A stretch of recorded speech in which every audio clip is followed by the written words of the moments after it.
आइए अब हम बात करेंगे मल्टीप्लिकेशन ऑफ वेक्टर। हाँ, division of vector is not possible. किसी वेक्टर को डिवाइड नहीं किया जा सकता। Hi NEET aspirant, my name is Amit Madesiya, MBBS first year student, government medical college बस्ती।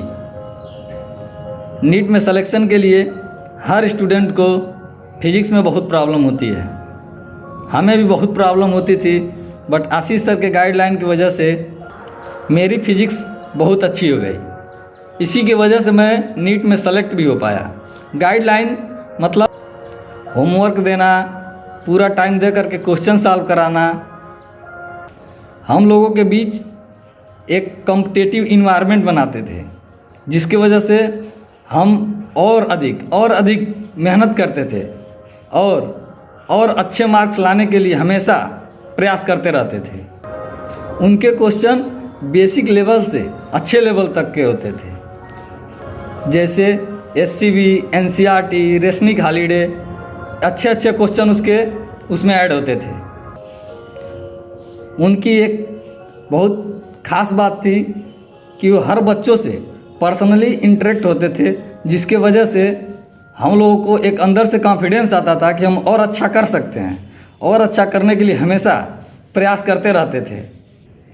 उन्हीं की गाइडलाइन की वजह से मैं आज नीट में मतलब मैं MBBS में एडमिशन ले पाया। मैं आपको सजेस्ट करता हूँ कि आप कहीं भी डेविएट नहीं होइए। I suggest you Ashish sir, best for you physics. आप सभी को मेरे तरफ से ढेर सारी शुभकामनाएं। Welcome to this profession. Thank you. भाग नहीं दिया जा सकता, क्योंकि डिवीज़न जो होता है, डिवीज़न डायरेक्शन का डिवीज़न नहीं पॉसिबल है। We can not divide the direction. ठीक, मल्टीप्लिकेशन पॉसिबल है। चलिए, आई मल्टीप्लिकेशन ऑफ वेक्टर की बात करने जा रहे हैं। वी कैन मल्टीप्लाई द, लिखिएगा, लिखिए। We can multiply the vector, we can multiply the vector by 2 methods. हम वेक्टर को 2 तरीके से मल्टीप्लाई कर सकते हैं। We can multiply the vector by 2 methods. 2 तरीके। देखो, पहला डॉट प्रोडक्ट।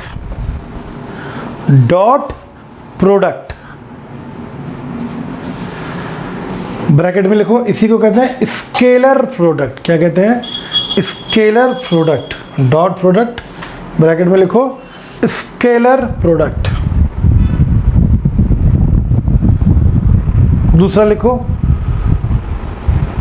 Cross product.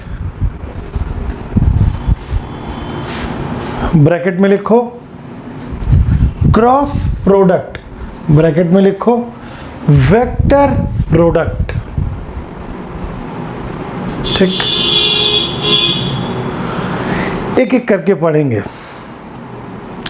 हम वेक्टर को 2 तरीके से मल्टीप्लाई कर सकते हैं,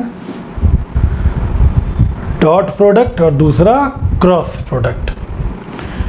ठीक, डॉट प्रोडक्ट को हम स्केलर प्रोडक्ट भी कहते हैं और क्रॉस प्रोडक्ट को हम वेक्टर प्रोडक्ट भी कहते हैं।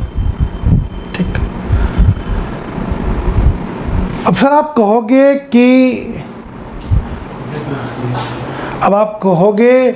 कि यार डॉट प्रोडक्ट कब करते हैं, क्रॉस प्रोडक्ट कब करते हैं? सर इसका भी कॉन्सेप्ट है, देखो छोटी सी हेडिंग, डॉट प्रोडक्ट। छोटी सी हेडिंग लिखो, डॉट प्रोडक्ट। अब लिखो, वहां पर लिखो, जब 2 वेक्टर क्वांटिटी का मल्टीप्लाई करना होता है, जब 2 वेक्टर क्वांटिटी का मल्टीप्लाई करना होता है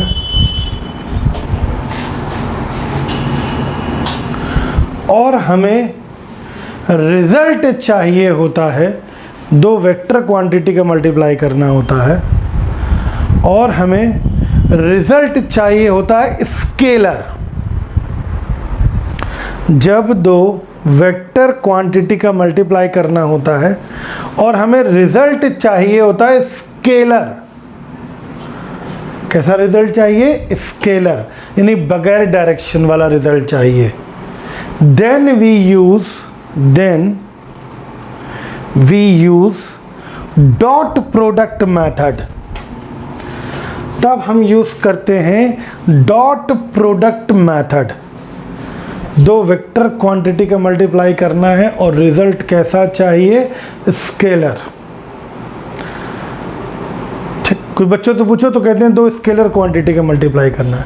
अरे नहीं भैया, हम लोग पढ़ ही रहे हैं वेक्टर चैप्टर, तो इसमें दो वेक्टर क्वांटिटी का मल्टीप्लाई करना है और रिजल्ट कैसा चाहिए? स्केलर। ठीक, तब डॉट प्रोडक्ट मेथड यूज करेंगे। फिर ये लिख लो, क्रॉस प्रोडक्ट बाद में पढ़ेंगे, लेकिन लिख लो फिलहाल। मैं तेरा नहीं हूं फिलहाल, तो लिख लो फिलहाल। किसी और का हूं फिलहाल, तो लिख लो। दूसरा मेथड है क्रॉस प्रोडक्ट। लिखा? क्रॉस प्रोडक्ट लिखो। जब दो वेक्टर क्वांटिटी का मल्टीप्लाई करना होता है, चाय पियोगे? नहीं पियो, कोई बात नहीं। जब दो वेक्टर क्वांटिटी का मल्टीप्लाई करना होता है, ठीक, और रिजल्ट चाहिए होता है, एडमिट कर लो, और रिजल्ट चाहिए होता है वेक्टर। दो वेक्टर क्वांटिटी का मल्टीप्लाई करना होता है और रिजल्ट चाहिए होता है वेक्टर। ठीक है, अब रिजल्ट कैसा चाहिए? वेक्टर चाहिए। दो वेक्टर क्वांटिटी के मल्टीप्लाई करना है और रिजल्ट कैसा चाहिए? Vector. Then we use cross product method. Clear? समझ गए? बस ध्यान रखना, दोनों वेक्टर क्वांटिटी के मल्टीप्लाई कर रहे हैं, बेकार की बात मत करने लगना। कुछ लोग पूछो कि भैया स्केलर प्रोडक्ट क्या होता है, तो को कह दे कि दो स्केलर क्वांटिटी के मल्टीप्लाई करना है। नहीं भैया, दो वेक्टर का मल्टीप्लाई करना है और रिजल्ट चाहिए स्केलर, तो स्केलर प्रोडक्ट या डॉट प्रोडक्ट यूज़ करेंगे। और दो वेक्टर क्वांटिटी का मल्टीप्लाई करना है और रिजल्ट चाहिए वेक्टर, देन क्रॉस प्रोडक्ट या वेक्टर प्रोडक्ट का यूज़ करेंगे। ठीक, एक एक करके पढ़ेंगे। ठीक, पहले आइए पढ़ते हैं डॉट प्रोडक्ट। क्या पढ़ते हैं सर? Dot product. ठीक, बाबू नाम तो सुने ही होंगे सब लोग, ऐसा तो नहीं है कि नाम ना सुने हो। बात करते हैं sir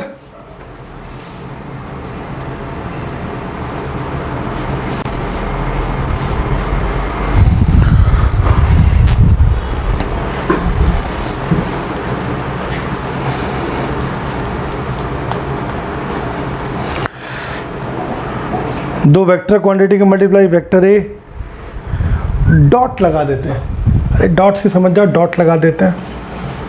vector A dot vector B, vector A dot vector B, that is A या मैग्नीट्यूड ऑफ ए, कैसे भी लिख सकते हो, into B into cos theta. हाँ, कुछ जगह ऐसे लिखा रहता है यार, तो कौन सी दिक्कत है यार, बात तो वही होती है मैग्नीट्यूड।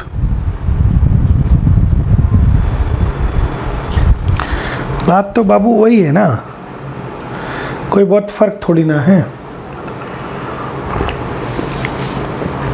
क्लियर है? तो a dot B is equal to A into B into cos theta, या magnitude of a into magnitude of b into cos theta. Clear है सर? यार बच्चा देखो, इस डॉट प्रोडक्ट में एक बात तो समझ में आ रही है, बहुत आराम से समझ में आ रही है कि ये ए क्या है। ए है इस वेक्टर ए का मैग्नीट्यूड। बाबू बी क्या है? बी है इस वेक्टर बी का मैग्नीट्यूड। मैग्नीट्यूड याद है ना, अंडर रूट आई के कोफिशिएंट का स्क्वायर प्लस जे के कोफिशिएंट का स्क्वायर प्लस के कोफिशिएंट का स्क्वायर। याद आया? मैग्नीट्यूड याद आ गया? ठीक। तो ये ए का मैग्नीट्यूड, ये बी का मैग्नीट्यूड इनटू कॉस थीटा। अब कहोगे ये कॉस थीटा क्या है? What is cos theta?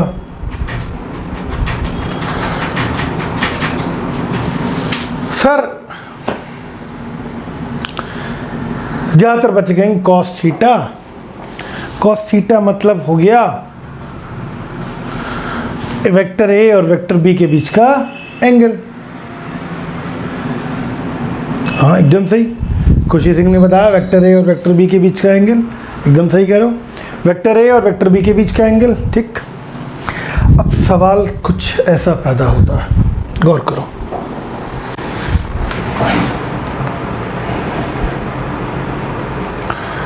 Vector A, vector B,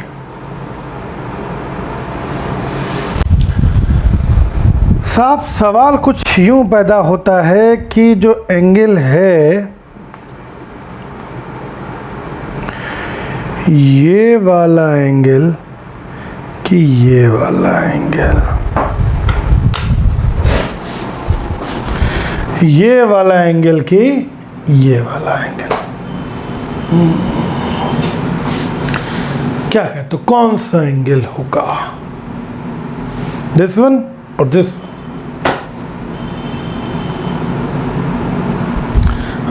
ऊपर वाला कि नीचे वाला? ऊपर वाला। क्यों ऊपर वाला? ज्यादातर आंसर ऊपर वाला एंगल आ रहा है। क्यों ऊपर वाला?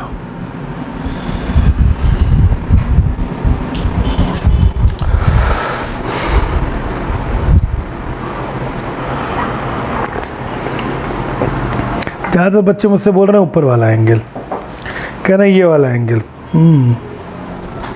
अच्छा एक आता है नीचे वाला एंगल। हाँ वैसे मुझे भी देखो क्या लगता है कि ऊपर वाला एंगल ना देखने में अच्छा लग रहा है। ये थोड़ा बुरा लग रहा है बाहर से, पता नहीं कैसे घूम के आया ना। ये वाला ये ज़्यादा अच्छा लगता है देखने में।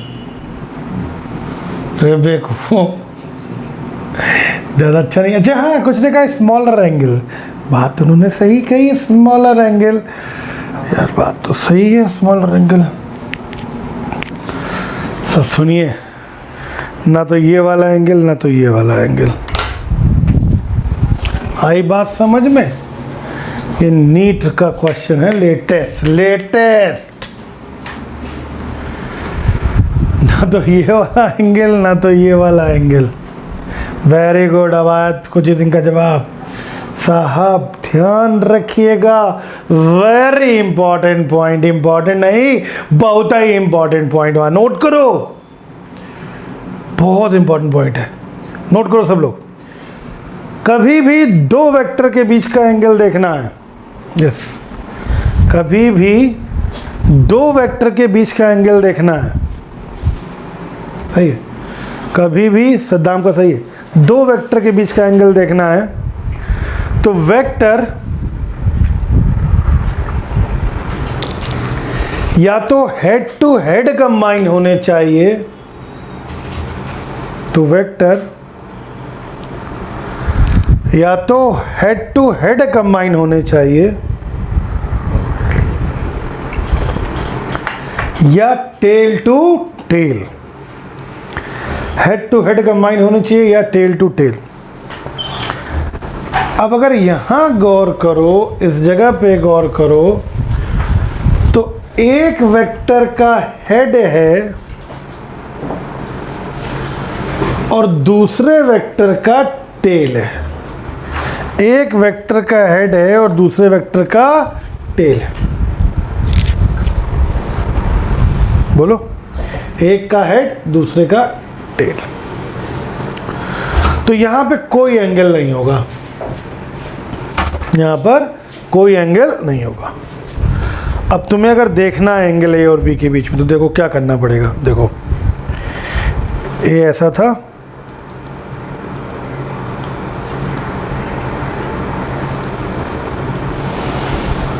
बी ऐसा था,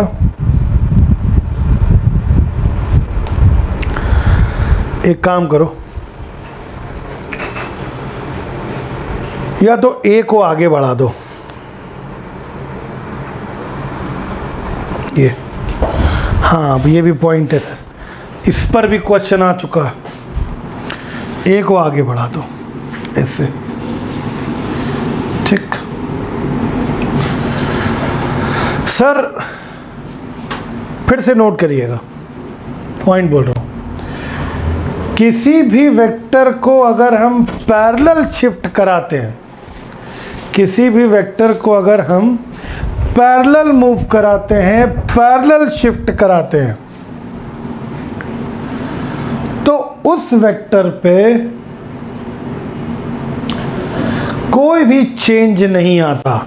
लिखो, अगर किसी वेक्टर को हम पैरेलल मूव कराते हैं तो उस वेक्टर पे कोई भी चेंज नहीं आता किसी भी मायने में।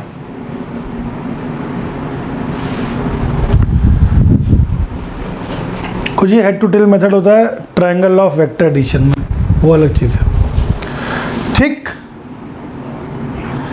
पैरेलल शिफ्टिंग लिखा, एक बार क्वेश्चन आया था, एक बार क्वेश्चन आ चुका है कि कैसे किसी वेक्टर को मूव कराएं कि उसमें कोई चेंज ना आए, उसमें कोई चेंज ना आए। तो जवाब होता है पैरेलल मूव कराएं तो उसमें कोई चेंज नहीं आता, ठीक है। पैरेलल मूव कराएं तो उसमें कोई चेंज नहीं आता, ठीक, ठीक है सर। अब गौर करिएगा सर, ध्यान दीजिएगा। अब जैसे ये वेक्टर बी है, आप इसको ऐसे भी कर सकते हो। ये वेक्टर बी है, इसको आप इधर ले आओ, इधर पैरेलल, ये पैरेलल, इसको इधर ले आओ पैरेलल। इसको सर आप नीचे भी ले जा सकते हो, पैरेलल एंगल 0 होना चाहिए, तो वो पैरेलल माना जाता है ऐसे। जैसे ये सिचुएशन में आए तुम, ये सिचुएशन में आए तुम, तो कॉम्बिनेशन कौन सा है? Tail to tail. कैसा कॉम्बिनेशन है? टेल टू टेल, ठीक। इसको अगर हम इधर मूव कराएं, इसको इधर ले आए ऐसे, तो ये कॉम्बिनेशन कैसा है? टेल टू टेल, ठीक। इसको अगर हम नीचे ले आए, नीचे, इस बी वाले को नीचे ले आए, तो अगर हम नीचे लेके आएंगे, ये भी पैरेलल शिफ्टिंग होगी, नीचे ले आ रहा है, डिफरेंट कलर से बना दे रहा हूं।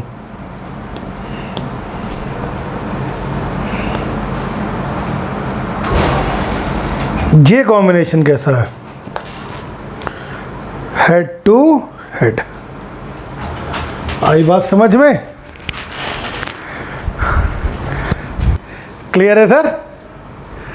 समझ गए? आ गई बात समझ में? ये पॉइंट पता है बच्चे भूल जाते हैं और डायरेक्ट एंगल देख लेते हैं। तो जब कभी भी दो वेक्टर के बीच का एंगल देखना हो तो या तो हेड टू हेड कंबाइन करो या टेल टू टेल। क्लियर है सर? चलो सर, अब एक अभी ये बनाओगे डायग्राम? बना लो डायग्राम, ये डायग्राम बना लो। हाँ, पैरेललोग्राम लॉ में भी ट्रायंगल लॉ, पैरेललोग्राम लॉ एक ही तरीके के होते हैं। अभी आएगा पैरेललोग्राम लॉ, ट्रायंगल लॉ सब सिखा देंगे, कोई दिक्कत नहीं होगी। ये बना लो डायग्राम।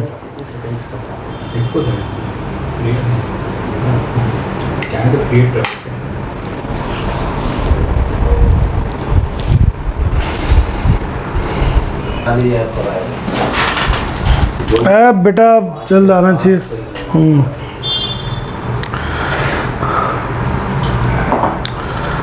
नोट कर लिया सबने? चलो अभी पिक्चर अभी बाकी है मेरे दोस्त, पिक्चर अभी बाकी है। अब देखो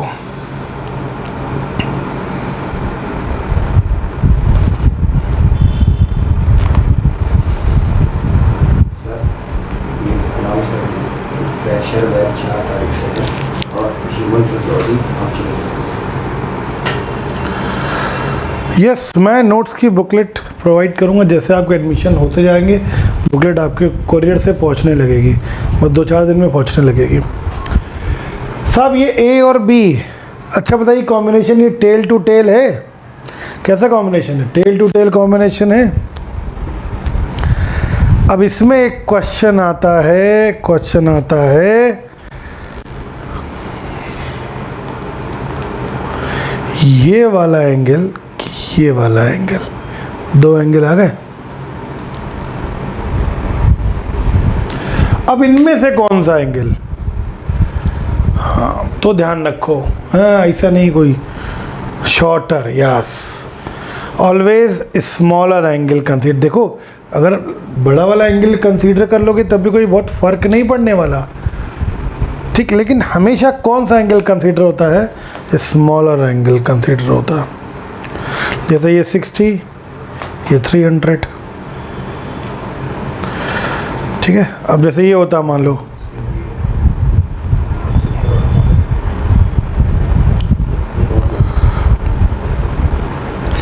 ये 120, ये 240, बताओ कौन सा एंगल लेते हैं? 120 वाला होगा, ऑलवेज छोटू वाला, बहुत सही, स्मॉलर एंगल इज कंसीडर्ड, ठीक है। क्लियर है सर? यही बना लो, ये स्मॉलर एंगल हमेशा कंसीडर होता है, ठीक, कर लोगे? हाँ साहिल सर क्या है, 4 तारीख से फ्रेशर बैच शुरू होगा हम लोगों का, और उसमें साहिल सर शुरू करेंगे ह्यूमन फिजियोलॉजी, और मेरा तो वेक्टर कंटिन्यू ही रहेगा, वही चलता रहेगा 120 डिग्री। क्लियर है भैया? समझ गए सर? चलिए आइए कुछ बातें और करते हैं, कुछ चीज़ें और करते हैं, कुछ बातें हो जाएं, ज़रा गौर करिएगा। Vector A dot vector B, A into B into cos theta, A into B into cos theta, ठीक है सर। सर जैसे कहीं पे मान लीजिए लिखा हो आई डॉट आई, सर ये आवाज़ रिकॉर्ड हो रही होगी आप लोगों की, गौरव जी आवाज़ रिकॉर्ड हो रही होगी। आई डॉट आई है ना, आई डॉट आई मतलब आई का मैग्नीट्यूड, फिर आई का मैग्नीट्यूड इंटू कॉस। अब बताओ एंगल कितना? अबे आई और आई के बीच में कितना एंगल भैया? आई और आई के बीच में कितना एंगल? एक्स एक्सिस और एक्स एक्सिस के बीच में कितना एंगल? 0। तो आई और आई के बीच में कितना एंगल? 0, तो कॉस 0। तो आई का मैग्नीट्यूड 1, आई का मैग्नीट्यूड 1, कॉस 0 1, इसका मतलब कितना हो गया? 3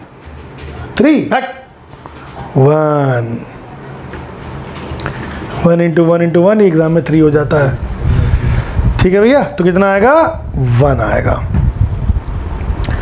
ठीक। ऐसे मान लो जे डॉट जे होता तो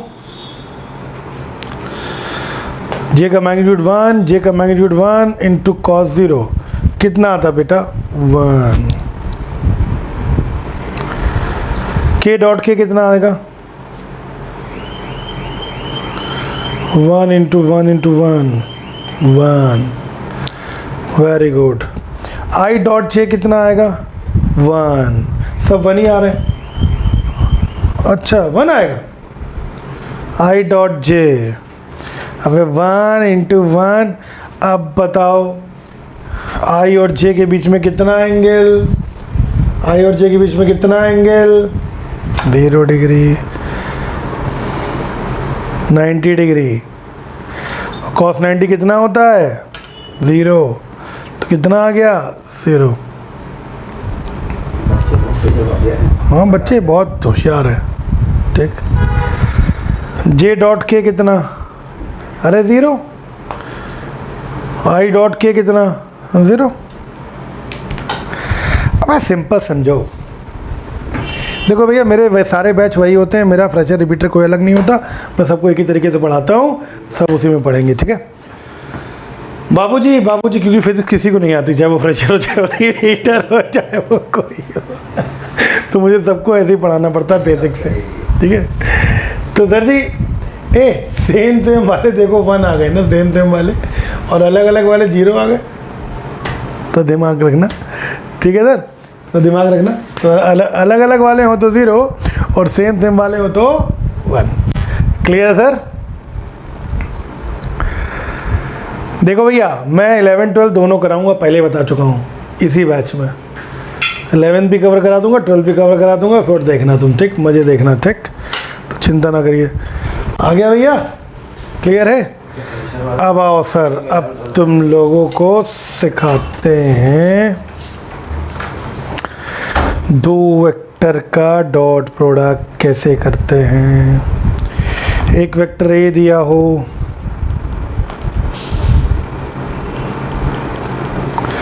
वेक्टर बी दिया हो, आपसे बोले कि ए डॉट बी बताओ, ए डॉट बी बताओ। अरे यार ये जो मल्टीप्लिकेशन वाला मेथड है मेरे लाल मेरे बच्चों, ये बहुत पुराना मेथड है, क्लास 9th में सीखा, 8th में सीखा था। इसका सबसे डॉट कर दो आई का, फिर इस टर्म का भी सबसे कर दो मल्टीप्लाई, याद आया? फिर इसका भी सबसे कर दो मल्टीप्लाई। थोड़ी बुद्धि लगा लो, थोड़ी बुद्धि लगा लो। इसका जब इधर मल्टीप्लाई करोगे तीनों से, तो इन दोनों के साथ 0 आ जाएगा। ये आई डॉट जे है, ये आई डॉट के है, 0 हो जाएगा। सिर्फ आई डॉट आई वाला तो आएगा, आई डॉट आई हो जाएगा 1 और 2 बचेगा सिर्फ। इसका करोगे तो आई के साथ 0 हो जाएगा, के के साथ 0 हो जाएगा, सिर्फ जे डॉट जे तो आएगा और 3 आ जाएगा। ऐसे इसमें सिर्फ के वाला आएगा, कोफिशिएंट का मल्टीप्लाई होगा, -4 आ जाएगा। ये +4 है, ये -1। अरे माइनस कुछ नहीं लिखा तो 1 मल्टीप्लाई में माना जाता है, -4 आ जाएगा। ठीक, बोलो भैया, कॉस की ज़रूरत ही नहीं पड़ी, देख लो, मज़े देख लो, क्योंकि हम तुमको सिखाया ना I dot J, J dot के सिखाया अभी, बस सिंपल। दिस वन, इसका मल्टीप्लाई करो तो आई के कोफिशिएंट का आई के कोफिशिएंट से मल्टीप्लाई, आई डॉट आई कितना 1, कॉस उसके बीच में 0 होता है। ठीक, इसके साथ करोगे तो 0 क्योंकि 90 हो गया, आई डॉट के 90 हो गया, तो अपने आप ऑटोमेटिक कैंसिल हो गया, वो जरूरत ही नहीं पड़ी। तो क्या कहते हैं, आई के कोफिशिएंट का आई के कोफिशिएंट से मल्टीप्लाई 2, जे के कोफिशिएंट का जे के कोफिशिएंट से मल्टीप्लाई +3, के कोफिशिएंट का के कोफिशिएंट से मल्टीप्लाई -4, यानी कितना आ गया 5 -4 1 आ गया। समझ गया भैया? कोई दिक्कत? समझ में आ गया? तो सिंपल है, आई के कोफिशिएंट का आई के कोफिशिएंट से मल्टीप्लाई कर दो, जे के कोफिशिएंट का जे के कोफिशिएंट से मल्टीप्लाई कर दो, के कोफिशिएंट का के कोफिशिएंट से मल्टीप्लाई कर दो, ये आ जाता है डॉट प्रोडक्ट। कॉस थीटा की ज़रूरत, बट कॉस थीटा ऑटोमेटिकली आ गया। आई डॉट आई में कितना हो गया 0, आई डॉट जे में कितना हो गया 90। ठीक, समझ गए? कर लोगे डॉट प्रोडक्ट, है आसान। फिजिक्स से ज़्यादा आसान सब्जेक्ट कोई हो ही नहीं सकता, समझे? चलो सर, तुम देखना, जानवी तुम अभी हंस रही हो, तुम देखना, बस 3 महीने का टाइम दो, मेरे साथ 3 महीने पढ़ लो। 3 महीने बाद तुम खुद कहोगी सर ये बायोलॉजी बहुत बोरिंग लगती है और ये केमिस्ट्री बहुत बोरिंग लगती है, सबसे ज़्यादा मज़ा फिजिक्स करने में आता है। वादा है हमारा, देख लेना। ठीक, चलो, बस एक शर्त है, फिजिक्स से ज़्यादा आसान सब्जेक्ट कोई नहीं है, बस एक शर्त है, समझ में आ जाए तो। समझ नहीं आया तो फिर इससे खतरनाक कोई नहीं है, और समझ आ गया ना तो मज़ा आने लगता है सब्जेक्ट में। ठीक,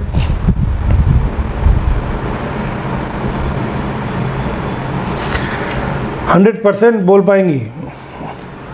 अमीन 100% बोल पाएंगे, 100%।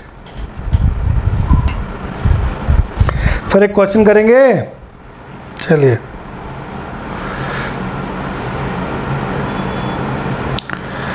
कोई जल्दीबाजी नहीं, 1 मिनट का टाइम है, सॉल्व करो। दिख रहा है ना आप लोगों को? सॉल्व करिए। स्केलर प्रोडक्ट, वही डॉट प्रोडक्ट बताना है। ए दिया, बी दिया,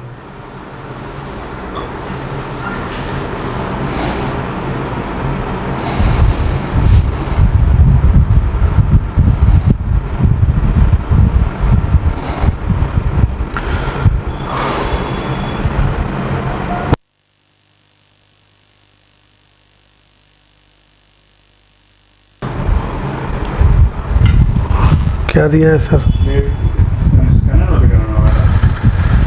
ए दिया है,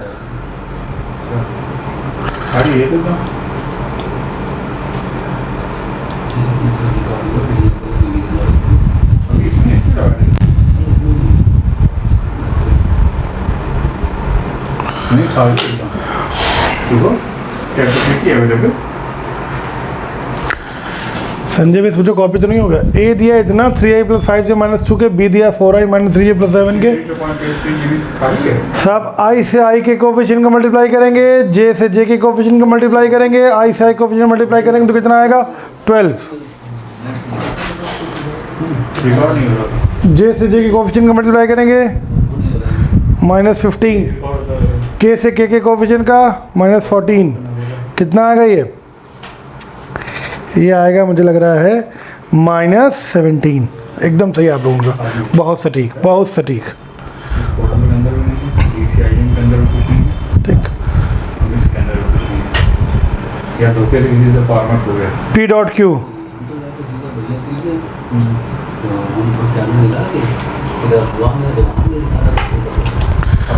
आई से कोफिशिएंट का, आई के कोफिशिएंट से 14, 24,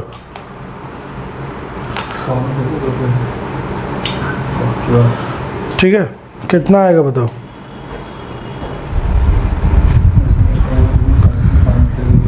बीस।